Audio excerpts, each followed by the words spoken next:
Okay, तो मैं आपको ये बता रहा था कि इस वाले क्वेश्चन में वो ये आपको कह रहा है कि क्या आप किसी के अहाते में, किसी के प्रेमिसेस में, किसी के लैंड में एंटर हो सकते हैं विदाउट वारंट, यानी या किसी भी ऐसी चीज़ का कब्ज़ा ले सकते हैं, किसी ऐसी प्रॉपर्टी का, किसी ऐसी फायर आर्म का, किसी ऐसे वेपन का जो इस्तेमाल हो यो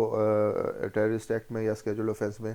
या फिर दूसरे नंबर पे वो कह रहा है कि आपका जो पुलिस ऑफिसर है या आर्म फोर्सेस का मेंबर है, सिविल आर्म फोर्सेस का मेंबर है, उसको पहले वारंट लेना पड़ेगा और फिर वो उसके बाद किसी के अहाते में, किसी की बिल्डिंग में, किसी की लैंड में एंटर हो सकता है और उसके बाद उसका कब्जा ले सकता है, जो भी प्रॉपर्टी है, जो भी फायर वार्म है। या फिर तीसरे नंबर पे अगेन वही चीज़ है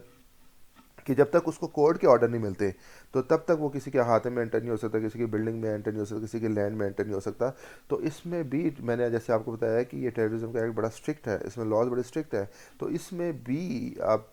शायद आपको ये सुनने में हैरानी हो कि कोई भी पुलिस ऑफिसर, कोई भी आर्म फोर्सेस का मेंबर या सिविल आर्म फोर्सेस का मेंबर जो है वो विदाउट वारंट भी किसी की प्रेमिसेस में एंटर हो सकता है और वो उसकी प्रॉपर्टी, उसके फायर आर्म्स, उसके वेपन्स और कोई भी आर्टिकल जो टेररिज्म में इस्तेमाल हुआ है या स्केजुअल ऑफेंस में इस्तेमाल हुआ है उसको अपने कब्जे में विदाउट वारंट जो है वो ले सकता है। तो इसमें भी जो आपको करेक्ट आंसर है वो ऑप्शन ए है, क्वेश्चन नंबर 52 में अगेन।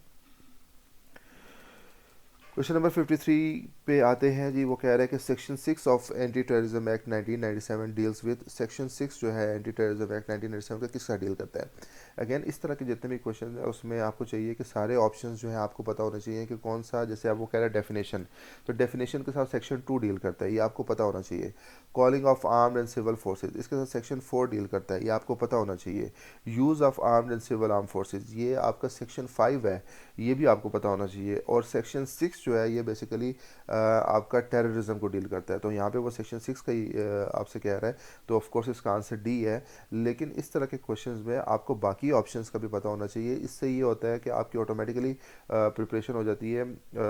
बाकी चीज़ों की भी। तो जब भी इस तरह का क्वेश्चन हो तो उसमें सिर्फ आपको ये नहीं पता होना चाहिए कि भाई सेक्शन 6 टेररिज्म के साथ डील करता है, आपको ये भी पता होना चाहिए सेक्शन 2 डेफिनेशन का डील करता है, section 4 calling of armed and civil forces का डील करता है और सेक्शन 5 जो use of armed and civil forces का डील करता है। तो जब ये आपको पता होगा तो आपकी ज़्यादा अच्छी से तैयारी जो है वो हो जाएगी।